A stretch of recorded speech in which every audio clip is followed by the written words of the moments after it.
It's the Happy Families podcast. It's the podcast for the time-poor parent who just wants answers now. What research tells us really clearly is that competence needs are fragile. So if you've got a child who's struggling with their schoolwork, you watch their motivation drop. I mean, they just don't want to be there. They hate it because they don't feel competent. And now here's the stars of our show, my mum and dad. Okay, Kylie, on Tuesdays, it's the day that we have a conversation about how we can help other people. Your emails are welcome. Podcasts at happyfamilies.com.au. That's podcasts with an S at happyfamilies.com.au. Kylie, today our email comes from somebody who's having a kind of tough old time, Lara, with a kiddo who's struggling. Let me read this email to you. Hi, Justin and Kylie. Hopefully, only a quick question, maybe requiring just a couple of sentences in response. I just want to pause there, Kylie. Lara thinks that I can give an answer in a couple of sentences. I love your reaction. Thank you. Lara says, we have reached out to a private psychologist as we struggle to manage our... Maybe she just felt you needed clear instructions. Maybe, but it's not going to be a couple of sentences. Hey, I'm in the middle of reading here. Let me say that again. We've reached out to a private psych. We're struggling to manage our 7-year-old's big feelings and behaviour. Now, this is an age where we get so many requests from people for help because behaviour regulation and emotional regulation are still not quite cemented in, not quite there. Laura says to me, there's likely an anxious component to her behaviour manifesting in separation anxiety and school reluctance and so on. Often in the evenings, it's a classic let everything out after being so contained all day. And it includes screaming, shouting and physical aggression towards us and her brother. Anyway, the question is, what language or phrases are best to use to explain to her why we're seeing a psych? I know the psych will have a family system approach and we'll all have sessions, which is good. I don't want her to feel singled out or scapegoated. I want to explain as a positive and helpful thing rather than because anything is wrong with her. And there's a great big thanks with a couple of exclamation marks, Lara. So when I get a message like this, Kylie, when these come through, I love talking to you about it because we've now raised 6 children beyond this age of 7. Our youngest is just over a week beyond her 9th birthday now. Like our little one is growing up as well. And so we've got a lot of experience, a lot of runs on the board here, but also we've helped so many people with kids at this age. First thing that I want to highlight, isn't it great that Lara and her family are getting psychological help? The stigma around psychological help is slowly but surely being eroded. And when we recognise that there are people with skills and understanding and knowledge that can make a difference and we go and ask them for help, it's such a great thing. It also, I think, teaches kids resilience. So that's the first thing that I wanted to emphasise. I think one of the greatest lessons we can teach our children is that often we don't know the answers to things, and it's okay to not know the answers and to seek out people who do know more than we do. Yeah, absolutely. Exactly. Second thing that I wanted to highlight based on what's in Lara's email is, and I'm sure that the psychologist is going to work on this, but for the sake of everybody who's participating in, listening to our conversation today, when children are lacking motivation, when children are feeling unwell, we've got really good research that I'm going to be making even more explicit when my new book comes out, The Parenting Revolution. But there's really good research that shows that children have 3 basic psychological needs. When these needs are met, they tend to thrive. They just do so well. They're resilient, they're well, they're motivated, they're happy. But when these needs are not met, and this isn't necessarily parents' fault that they're not being met, their children will struggle. They'll have anxiety, they'll have depression, they'll show up with all kinds of behavioural challenges. And that's really, I think, an element of what we're seeing here with Lara's little one. So from a research point of view, we would say that there are basic psychological needs. And anyone who's been following along in the Happy Families membership or even here on the podcast for a while will be familiar with these ideas. I've shared them often. The first of these basic psychological needs is a need for relatedness. I need to feel like you belong, like you're seen and heard and valued. And so I'd be wanting to know, does my child, this child who's having these challenges, feel like she belongs? At home, does she feel like she's seen, heard and valued?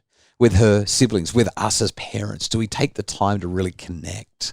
And at school, what's happening when it comes to friendships? When maybe there's a bully, maybe there's a kid who's just, I don't know, making her feel awful. Perhaps she's got a frenemy, a girl or a boy who's a great friend one minute and then says horrible things when her back is turned. relatedness or relationships are central to well-being. And I think it's really important that we can uncover if our child's not doing well, if that's part of the issue. The second one is competence.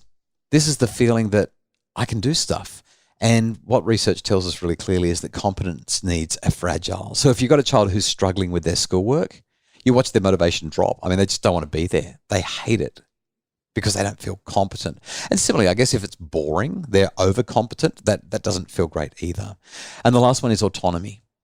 So if your children feel like they're being controlled too much, whether it's at home, and I've watched some parents who are just, they love their kids so much, but they control every movement that those kids make, or whether it's high levels of control at school, you'll often see these kinds of behaviours, these kinds of outcomes that Lara's talking about, because kids aren't doing well in terms of their competence needs, their relationship needs, or their autonomy needs.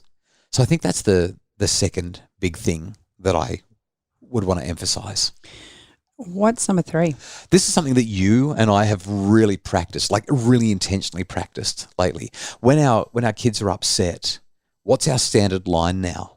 Do you want space or you want cuddles? Yeah, pretty much. So I actually learnt this from dealing with you.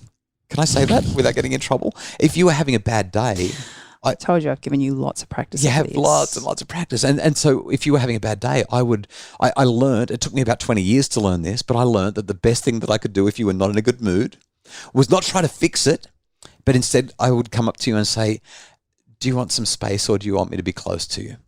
And just me asking you that seemed to bring some equilibrium back to the situation, because you'd actually pause and think, what do I want? And sometimes you'd tell me to just leave you alone. You were always gentle about it, and you still are, but you'd say, I need some space right now. And I'd say, sure, I'll come and check in on you in half an hour. And then I'd go and deal with the kids or go and clean up a room other than the one you were in. Or often you would say, no, I actually need you here. And then we'd maybe go and have a hug, or we'd go for a walk, or we'd just chop carrots in the kitchen while you talked to me. But just that one question, you don't even need to go and see a psychologist for this. It says to that kid, I can see you. I can see your distress. I'm here for you if you need me. But you talk about that needing that sense of autonomy and, lack of control. Yeah. If your child is feeling or whoever is feeling like they don't have a lot of control in their space, then that one question gives them absolute control. It does. They get to make a decision in that moment. And I think for me, having gone through that process multiple times with you, it was that sense of, I get to choose this. You're not forcing yourself onto me or into my space. I actually get to decide, do I want you in my space right now, or do I need time to process what's going on for me before I include somebody else in that? I'm laughing because it is actually a decision sometimes, isn't it? It's like, do I like you enough right now? It's not even about liking, but it's kind of like, based on where I'm at, can I handle having you near me, or do I just need to be left alone? If I can be brutally honest, it comes down to the fact that, am I going to have to manage your emotions as well as mine based on what we're dealing with? And if I'm not in a position where I can even cope with my emotions, then trying to manage yours on top of that and how you feel about whatever's going on as well is overwhelming. So it's actually has very little to do with you as a person and more to do with the emotions that you will then bring into my space. Yeah, I love the way, though, that you've emphasised, and this is, I think, the critical thing.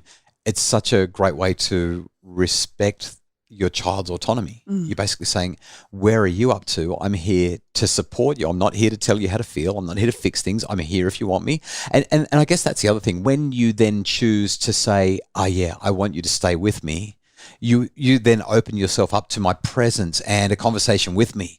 Like we become involved. The relationship need starts to build as well. And this is when a sensitive parent will say, okay, you've chosen to have me with you. My job is not to fix you. It's not to tell you what to do. It's just to say, great, well, I'm here for you. Well, then the next question that usually follows that is, do you want to talk, or do you just want me to hold you? Yeah, exactly. And again, allowing me to make a decision at that point about whether or not we're going to engage in this, or whether I'm just going to sit in this space with you for a time until I feel more comfortable to share. Okay, so the fourth thing that I want to bring up, and there are only 5, so we're nearly there with Lara's conversation. The fourth thing I want to bring up is Lara's little one is 7, And it's just a useful reminder, I think, for every parent to remember that just because your kids, especially if they're your oldest, they get to 7 and you're like, oh, they're so big. Like I remember when they were 2 or 3, they were so little then. They're 7 now. Like you can have logical conversations with them. You can reason. They've got opinions and they know that you're wrong and they're right. They're really hard work. But as parents now of 3 adult children and another one who's in grade 10, not to mention the 2 little ones, 7 is so little, isn't it? Like 7 is just a baby in comparison to in comparison to the big kids. And from a developmental point of view, what psychological research tells us is that when it comes to coping skills, when it comes to behavior regulation, emotion regulation, these things are still developing. And how we approach these situations with our kids, it really sets the stage for how well these things develop as time goes by. So definitely worth highlighting. Coping skills and regulation still very much under development at this age. We don't need to be putting too much pressure on them to act like they've got full regulatory capacity at the age of 7 when they won't have it for a number of years yet. They certainly get much better at it through 7, 8, 9, 10, but it's still a process. What's your last one? Okay, the last one is actually answering the specific question that Lara asked, which is what do we say to our child? We're about to go and see a psychologist. What do we say? And my answer is actually really, really simple. And it kind of aligns with what Lara said in her email. Her line was, how do we have this conversation so that she doesn't feel singled out or scapegoated? I want to explain it as a positive and helpful thing rather than because anything's wrong with her. And so the best way to do it is to normalize it and say, you know what, heaps of people go and see psychologists and counsellors. Like if we jumped onto Google and had a look at how many psychologists and counsellors are in our area, there would be about 10,000. Like there are a lot of people who do this kind of work because there's a lot of demand for it. There's lots and lots of people who just want to talk to a psychologist to get some balance and to pull things in order. So that would be the first thing that I would say. Yeah, I think that it's really important that we teach our kids that it's okay to ask for help. And if it was me in that situation, I would be acknowledging that right now I'm a little bit lost as a parent to know how to best support you and our family as a whole. I don't know how to do all of this. And so the best way I know how to support you is to find somebody who knows more than I do. And if you watch TV and you watch a show like The Voice or Idol or something like that, you've got this real life experience where you've got people who are on the TV who are brilliant singers who are progressing through these rounds. And you know how they get from one round to the next? You know how they get better as singers? They sit down with someone who teaches them. You've got coaches on these shows who are helping them to become better singers. And I think just teaching them the principle that the process of change, number one, is hard. It requires work. And number two, it often requires somebody who's already really good at it to help you to get good at it as well. And a psychologist is just like a coach for your feelings. And by talking through that kind of a process, that kind of idea, we're going to see if we can make things better. And we're going to go and see someone who's really good at it because they're going to help us to get good at it. Just like if you want to improve your tennis game or if you want to improve your soccer game or if you want to improve whatever it is that you're doing, you get a coach and the coach will help you to get better. That's, I think, the easiest way to frame it for little kids or even big kids or even partners to be on board with going and getting a little bit of help. It's okay. It's okay. The Happy Families podcast is produced by Justin Rowland from Bridge Media. Craig Bruce is the executive producer of the podcast. Lara, we hope that we answered your question helpfully, and any other parents who are looking at these same kind of issues, hopefully that's been useful for you as well. If you'd like more information about how you can make your family happier, we would love for you to visit us at happyfamilies.com.au. And a quick reminder as well, the Raising Resilient Kids Summit is on in just over 2 weeks. You can get your tickets for that at our Facebook page, Dr. Justin Coulson's Happy Families.